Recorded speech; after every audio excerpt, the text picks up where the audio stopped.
داتا بخش صاحب کی بارگاہ میں جب حضور داتا صاحب کے پاس شروع ہوئے آنے، رائے راجو نے دیکھا کہ میرے پاس جو دودھوں کی بڑی بڑی سبیل لگا کرتی ہے اور میرے لنگر جو جاری ہوا کرتے تھے دودھ کے، اور میرے پاس جو نذرانے آیا کرتے تھے وہ بند ہو گئے، وجہ کیا ہے؟ پتہ کروایا، حاکم لاہور بھی تھا، پتہ چلا کہ ایک علی حجویری نامی شخص غزنی شہر سے یہاں پر آیا ہے، اس نے آ کے یہ سارا ہمارا سلسلہ اور داتا توڑ دیا۔ وہ حضور داتا گنج بخش علی حجویری کے پاس آیا اور آ کے کہنے لگا، آپ نے میرے نذرانے بند کروا دیے، لوگوں کے رخ میری طرف سے موڑ کر اپنی طرف لے جانے شروع کر دیے، آپ میرے مد مقابل آنا پسند کریں گے؟ آپ میری کرامتیں اور میرے کرتب ان کی تاب لا سکیں گے؟ فرمایا، دکھا تو کیا شوق نوازی دکھانا چاہتا ہے؟ اس نے کیا کیا کہ فضا میں اڑنے لگا۔ جب فضا میں اڑا، حضور داتا گنج بخش علی حجویری نے اپنی کھڑاؤں اور اپنے جوتوں کو حکم دیا، تم جاؤ، یہ تو خود اڑا ہے، تم جاؤ۔ جوتے فضا میں اڑے، رائے راجو کے سر پر پڑتے ہوئے اسے اتار کر نیچے لے آئے۔ جب نیچے لائے، وہ ابھی رائے راجو ہے، جب نیچے لائے اس نے دیکھا کہ اتنی مخلوق کے سامنے میری یہ درگت بن گئی، میرا یہ حال ہو گیا،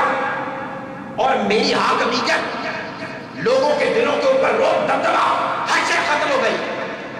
اب کیا گزرے گی؟ حضور داتا گنج بخش علی حجویری رحمت اللہ علیہ نے ان کی طرف دیکھا، جب نظر کیمیا ڈالی، آنکھوں سے آنکھیں چار ہوئی اور آنکھوں سے حکمت اور انوار و تشریحات کا درس اتر کر سینے کی کائنات میں جب پہنچا تو وہی رائے راجو جو ابھی پہلے رائے راجو ہے، آج فی الفور ندامت کے آنسو بہاتے ہوئے حضور داتا صاحب کے قدموں میں گر پڑ گئے۔ جب گرے، معافی مانگی، توبہ کی، استغفار کی، عرض کیا، حضرت میں نہ جانتا تھا، آپ مجھے معافی دے دیں۔ فرمایا، اب معافی مانگنے آئے ہو تو پڑھ لو لا الہ الا اللہ محمد رسول اللہ۔ جب یہ لا الہ کا کلمہ پڑھایا اور پڑھانے کے بعد فرمایا، ذرا میرے قریب ہو، قریب کیا، سینے سے لگایا، ہاتھوں میں ہاتھ دیے، سینے سے لگا کر سینہ دو کیا اور اتارا، سامنے کیا۔ لوگوں کا جمع غفیر ہے، ہجوم خلائق جمع ہے۔ حضور داتا صاحب نے فرمایا، اب بتا کیا چاہتا ہے؟ عرض کیا، میرے داتا اتنا کچھ دیا ہے، اپنی غلامی ادا کی ہے، تو وہ غلامی بھی دے دو جو اپنے خاص لوگوں کو ادا کیا کرتا ہے۔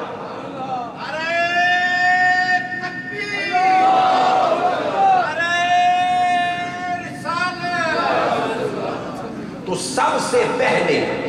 حضور داتا گنج بخش علی حجویری رحمت اللہ تعالی علیہ کو جس ہستی نے داتا کا خطاب دیا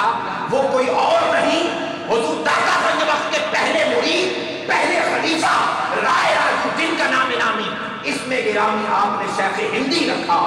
یہ اس ہستی کی زبان سے نکلا، تو میرا داتا ہے، تو میرا داتا ہے۔ داتا گنج بخش نے فرمایا، ہاں میں تیرا داتا ہوں، تو ہی میرا مرید صالح ہے، تو یاد رکھ، تو جب مرید صالح ہے تو تیری اولاد سے ہی میرا یہ سلسلہ فیضان آگے چلے گا، اور تو شیخ ہندی ہے، بعد میں شیخ لطفی آئیں گے، پھر شیخ عنایت آئیں گے، اس طرح قیامت تک یہ سلسلہ چلتا رہے گا۔ اور فیضان داتا گنج بخش نہ صرف لاہور میں بلکہ ہند کے شہر میں، بلکہ کراچی میں، بلکہ ملک کے خطے خطے میں، اور آج نیو یارک کے اندر بھی دنیا داتا داتا کر رہی ہے۔ یہ داتا داتا ایسے نہیں ہو رہی، اس کے پیچھے بڑی ریاضت ہے، زہد ہے، تقویٰ ہے کہ 9 محرم الحرام سن 400 ہجری کو شہر حجویر میں پیدا ہونے والی یہ ہستی، جن کے والد کا تعلق امام حسن مصطفیٰ کی اولاد سے ہے، والدہ کا تعلق امام حسین مرتضیٰ کی اولاد سے ہے، اور پھر 1000 یا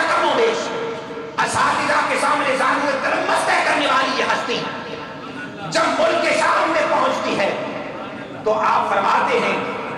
کہ میں اس وقت تصوف اور سلوک کی منازل طے کر رہا تھا اور سوچ رہا تھا کہ میں فقہ کے اندر اپنا کس کو امام بناؤں۔ حضور داتا گنج بخش علی حجویری فرماتے ہیں کہ ملک شام دمشق میں حضرت سیدنا بلال حبشی کے روضہ پاک پر میں لیٹا ہوا ہوں، خواب میں کیا دیکھتا ہوں کہ کعبۃ اللہ ہے، مکہ شہر مکہ المکرمہ، اور اندر کعبۃ اللہ ہے، مسجد حرام،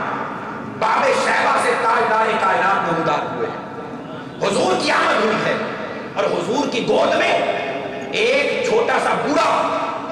جو شکل و صورت سے، لباس سے، وضاحت سے بوڑھا لگتا ہے، لیکن اس کا جسم اور جسمانیات بچے کسی مانند معلوم ہوتی ہے۔ حضور نے انہیں اٹھایا ہوا ہے، میں انہیں دیکھ کر حیران ہوتا ہوں، عرض کرتا ہوں یا رسول اللہ فدا کا امی و ابی، آقا میرے ماں باپ آپ پر قربان ہو جائیں، یا رسول اللہ بتائیے یہ کون ہستی ہے کہ جن کو آپ نے گود میں اٹھایا ہوا ہے؟ آقا دو جہاں فرماتے ہیں کہ علی حجویری جس ہستی کا نام جس کو میں نے گود میں اٹھایا ہوا ہے یہ تیرا اور تیرے ملک والوں کا امام ابو حنیفہ ہے، اسے امام اعظم ابو حنیفہ کہتے ہیں۔ اور تو سوچ رہا تھا کہ فقہ میں کس کا مقلد ہوں اور کس کو اپنا امام بناؤں، یہ وہ ابو حنیفہ ہے، ارے جو تیرا امام ہے اور تیرے ملک والوں کا امام۔ حضور داتا گنج بخش علی حجویری رحمت اللہ تعالیٰ عنہ 431 ہجری میں شہر لاہور میں تشریف لائے، اور جیسا کہ میں نے عرض کیا کہ سب سے پہلی نظر رائے راجو حاکم لاہور پر پڑی اور ان سے شیخ ہندی ان کو بنا دیا، اور وہی پھر آپ کے خلیفہ پہلے خلیفہ اول اور پہلے سجادہ نشین قرار پائے، اور ان کے بعد شیخ لطفی اور سلسلہ در سلسلہ آگے سلسلہ یہ چلا۔ اور جب خواجہ خواجگاہ خواجہ معین الدین چشتی اجمیری رحمۃ اللہ تعالیٰ علیہ آپ حضور داتا گنج بخش علی حجویری کے روضہ پاک پر حاضری کے لیے تشریف لائے تو آپ نے چلہ کشی کی۔ اس وقت حضور داتا گنج بخش علی حجویری کے روضہ پاک کے سجادہ نشین اور آپ کے خلیفہ حضرت شیخ عنایت اللہ رحمۃ اللہ تعالیٰ علیہ سے جن کو میزبانی کا شرف حاصل ہوا حضرت خواجہ معین الدین چشتی اجمیری، اور حضرت خواجہ معین الدین چشتی اجمیری رحمۃ اللہ تعالیٰ علیہ جب آپ نے چلہ کشی کی، زہد و تقویٰ کی اور تصوف اور سلوک کی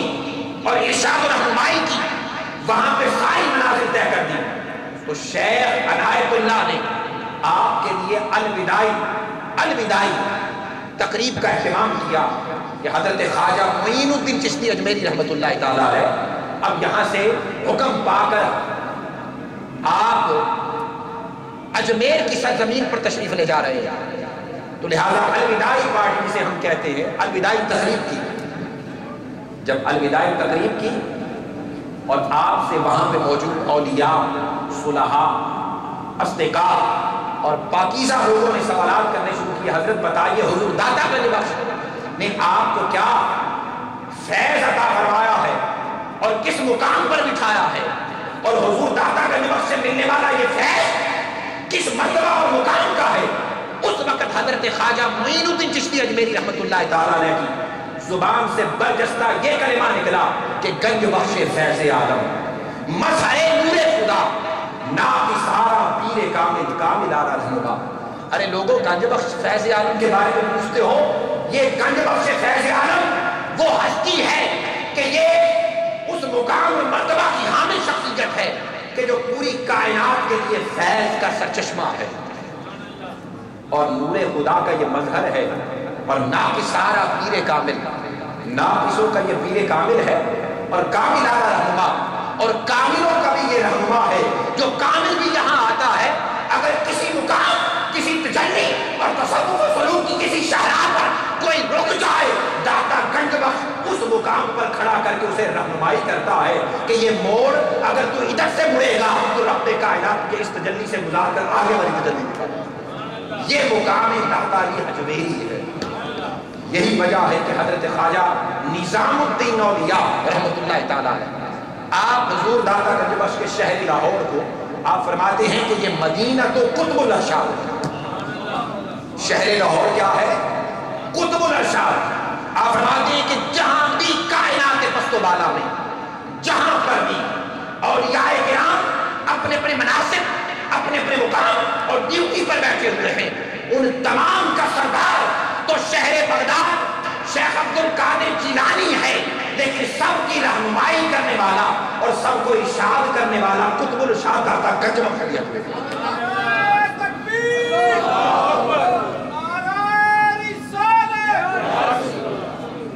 حضرت نظام الدین اولیاء فرماتے ہیں تو اس طرح 431 ہجری میں شہر لاہور کے اندر آنے والی یہ ہستی حضرت داتا گنج بخش علی حجویری، آپ کا وصال بھی 9 محرم اور ولادت بھی آپ کی 9 محرم کو ولادت ہوئی، وصال بھی 9 محرم 465 ہجری میں ہوا۔ اس طرح آپ کا عرس مبارک 40 دن کے بعد 19 صفر مظفر کو کیا جاتا ہے۔ ولادت بھی آپ کی 9 محرم، وصال بھی آپ کا 9 محرم، لیکن عرس مبارک آپ کے آستانہ عالیہ پر 40 روز کے بعد 19 صفر مظفر کو کیا جاتا ہے۔ حضرت شیخ عنایت اللہ رحمۃ اللہ تعالیٰ آپ فرماتے ہیں کہ جب حضور داتا گنج بخش کے روضہ پاک کی فصیل اور ارد گرد کا مسجد اور سارا سلسلہ مزید جب وسیع کیا گیا تو ایک وقت آیا کہ لاہور کے کنارے جو راوی بہتا تھا، کیونکہ آپ نے ڈیرا راوی کے قریب ہی لگایا تھا، تو اس راوی دریا کا رخ مزید دربار شریف کی طرف آہستہ آہستہ ہونا شروع ہو گیا۔ ایک تو روایت فوائد الفوائد کے اندر امام حضرت نظام الدین اولیاء کے حوالے سے بھی ہے، اور یہ دوسری جو میں پیش کر رہا ہوں یہ حضرت شیخ عنایت اللہ جس کو ذکر کرتے ہیں، آپ فرماتے ہیں کہ دریائے راوی کا رخ آپ کے روضہ پاک کی طرف آہستہ آہستہ ہونا شروع ہو گیا۔ سب لوگ اور مریدین متوسلین اور عقیدت مندان یہ پریشان ہوئے کہ حضور داتا گنج بخش علی حجویری کے روضہ پاک اور مسجد کی طرف راوی کا رخ ہونا شروع ہو گیا ہے، اور اگر یہ دریا اسی طریقے سے بڑھتا رہا اور اس کا رخ ادھر ہوتا چلا گیا تو مسجد کو نقصان نہ پہنچائے، دربار کو نقصان نہ پہنچائے۔ لہذا شیخ عنایت اللہ فرماتے ہیں کہ ہم سب لوگوں نے مل کر دادا صاحب کی بارگاہ میں استغاثہ کیا، مراقبہ کیا، اور اس کے بعد آپ سے گزارش کی کہ حضرت اس دریائے راوی کا جو رخ اس طرف ہو رہا ہے، خدا را اس سے ہماری جان چھڑائیے اور نظر کرم فرمائیے کہ یہ اپنا رخ دوسری طرف موڑ لے تاکہ مسجد کو، دربار کو اور یہاں پہ قریب رہنے والوں کو کوئی نقصان نہ پہنچے۔ حضرت شیخ عنایت اللہ فرماتے ہیں کہ اس مراقبے اور استغاثے اور آپ کی بارگاہ میں گزارش کرنے کی ابھی دیر تھی کہ ہم نے اپنی نظروں سے دیکھا کہ جو پانی کا رخ ٹھاٹھے مارتا ہوا ٹھلیں اس طرح آ رہی تھیں، وہ یکلخت الٹ کر دوسری طرف جانا شروع ہو گئی۔ جب دوسری طرف جانا شروع ہوئی تو انہوں نے سب سے پہلے داتا کے نام کے ساتھ گنج بخش کا اضافہ کیا۔ داتا کے نام کے ساتھ کس کا اضافہ کیا؟ گنج بخش کا اضافہ کیا۔ اور دوسری روایت گنج بخش فیض عالم حضرت خواجہ معین الدین چشتی اجمیری کی بھی ہے، جس کو حضرت خواجہ نظام الدین اولیاء نے بھی لکھا کہ وہ پہلے ہے یہ پہلے۔ بہرحال یہ دو ہستیاں ہیں کہ جنہوں نے گنج بخش کا نام حضور داتا کے نام کے ساتھ دیا، اور داتا کا میں نے آپ سے پہلے ذکر کر دیا۔ 1918 کے اندر شہر لاہور کا حاکم رائے بہادر میلا رام، اس کا ایک بیٹا تھا رائے بہادر رام سرن داس، ہندو مذہب سے نام سے ہی واضح ہندو تھا۔ اس کے 3 بیٹے تھے، 3 بیٹے، بڑا مالدار، بڑا امیر آدمی، بڑا کبیر آدمی، ظاہر حاکم لاہور بھی تھا۔ اس کے 3 بیٹے تھے، وہ تینوں بیمار ہو گئے وبائی امراض کی وجہ سے۔ بڑے بڑے ڈاکٹر سے علاج کروایا گیا، بڑے بڑے حکماء سے، اطباء سے علاج کروایا گیا، لیکن آرام نہ آیا۔ جب آرام نہ آیا، بیماری بڑھتی چلی گئی۔ اب 3 جس کے بیٹے کل کمائی ہو، اور دولت اور پیسے کی فراوانی بھی ہو، اور اس کے باوجود کسی حکیم کی کوئی دوائی، کسی ڈاکٹر کی کوئی میڈیسن اور کسی کی کوئی